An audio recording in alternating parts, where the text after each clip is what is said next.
大家好啊，大家好啊！最近墙内墙外啊，都出现了很多关于细胞子有可能要进监狱，有可能要坐牢，而且说这个人要坐牢，一直坐到他自己在监狱里面嗝屁，是吧？就像这个江青一样，像这个王洪文，像这个什么什么啊，就各路人马吧，是不是？意思就是说有人要把他抓进去。现在墙内墙外都有这样的声音了啊！与此相配合呢，有很多个段子也出现了。我们开始给大家分享几个段子啊，说这个细胞子和他的爹习仲勋两个人呢，带着礼物去拜见毛泽东。这个习仲勋一见了这个毛泽东就跪下了啊，说毛主席啊，老大呀，我和您的这个干孙子啊。过来看您老人家来了啊，是不是？细胞子就连忙也就是送上了一笼包子，说：“哎呀，毛爹爹啊，您才是我的爹呀！我特意给您带了一笼包子啊，挺好吃的，您多吃点啊，多吃点，腊肉馅的。”但是老毛很生气啊，老毛说：“我不吃你做的包子啊，我不爱吃这个腊肉馅的包子啊。”里面还有这个酒味儿，我不爱吃，我爱吃的是红烧猪肉。我也没有你这个干孙子，你小子野心大得很呐，是不是？斗大的字不认识一箩筐，但是出的书比老子出的还多几十倍呀，是不是？我知道你随时要搞掉我的啊，你不要想骗别人，骗得了，骗不了我。说这个细胞子被毛泽东一眼就给看穿了啊！细胞子最后他是要毁掉的毛纳肉的江山，毁掉共产党的江山，他要搞成一个习家的王朝。哎，这个帖子这个段子它是这个意思，说细胞子最后毁掉的是毛主席的这个红色江山，毁掉是共产党100年大党建立的伟业，最后把中国共产党变成一个细胞子的王朝，那还得了啊？不行，是不是？还有个段子啊，说的也是习近平和他的爹习仲勋两个人去看邓小平，是吧？一开始这个习近平不让他的爹去，说老爹邓小平对你不好，你就别看他了，我一个人去看他。然后老爹说不行啊，我要去看他，我要当面要出气儿，是吧？要说几句狠话，是吧？然后父子俩就去了，就见了邓小平，是吧？然后习仲勋就上来说：“老邓呐，你当年欺负我的，怎么样？谁笑到最后啊？是我笑到最后，好不好？你们这帮老东西是不是把我赶到深圳，说我是个神经病？到底谁是神经病啊？是不是？到底谁笑到最后啊？人生是一场马拉松，好不好啊？我习仲勋才是笑到最后。你看我的儿子。”啊，当这么大的官，你们都是我的儿子的臣民，是不是？你服不服气啊？邓小平没理他啊，没理他，说你习仲勋，你一个精神病，是不是？我们都认为你是个精神病，你就是个精神病啊！说你是有病，你就有病，没病也得有病，是不是？你弄得不好，我把你送到这个地狱里的这个精神病院，让你在地狱都进精神病院，你信不信？哎，有点意思啊。完了以后说这个。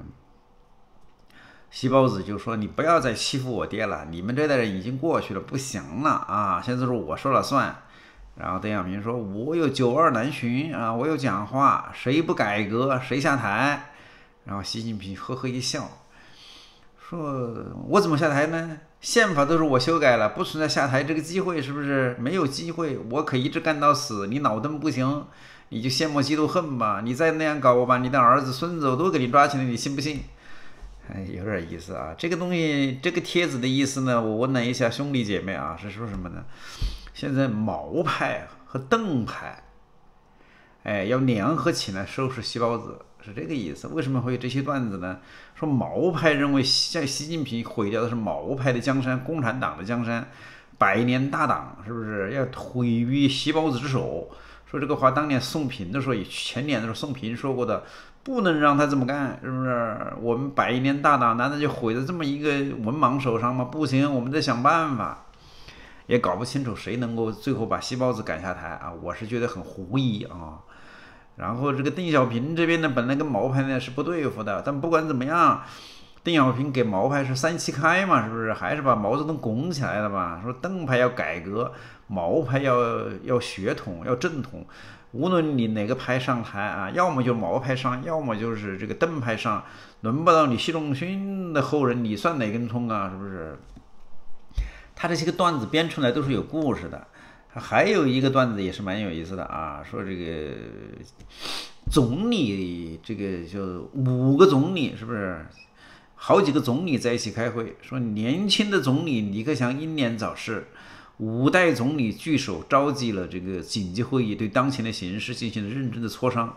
哪5个呢？是周恩来嘛，是不是？完了以后就是朱镕基嘛，是不是？然后温家宝嘛，李克强嘛，然后还有这个李鹏嘛，是吧？这5个总理，其实这是瞎扯。赵紫阳好像也当过总理的啊，反正赵紫阳都忘了，估计赵紫阳早就被开除党籍了。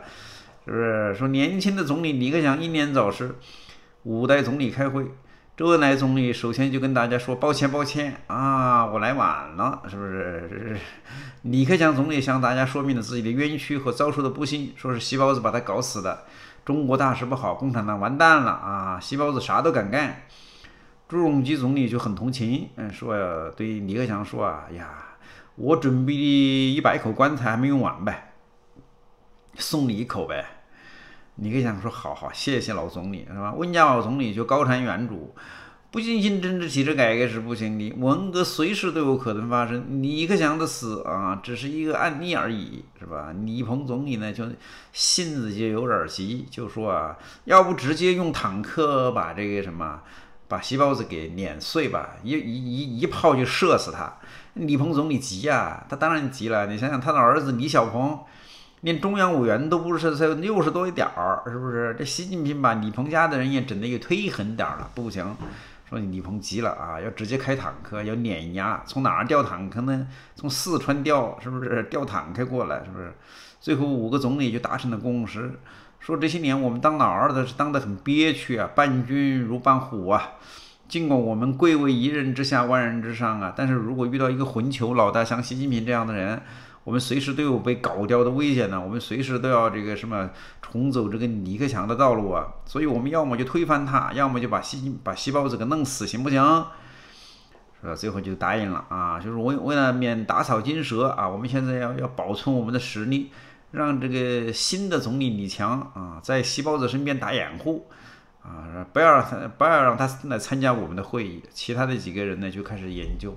这个段子的意思是什么呢？就是有可能国务院里面有人要反对习近平，因为国务院一直以来啊，包括毛泽东搞的时候，国务院都有比较独立的权利啊。虽然他是这个什么啊，叫一人之下，万人之上，是不是？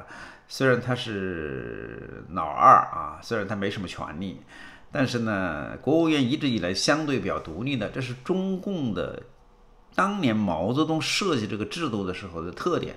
国务院它虽然是一个什么呢？按照过去的朝廷，它是首辅，是不是？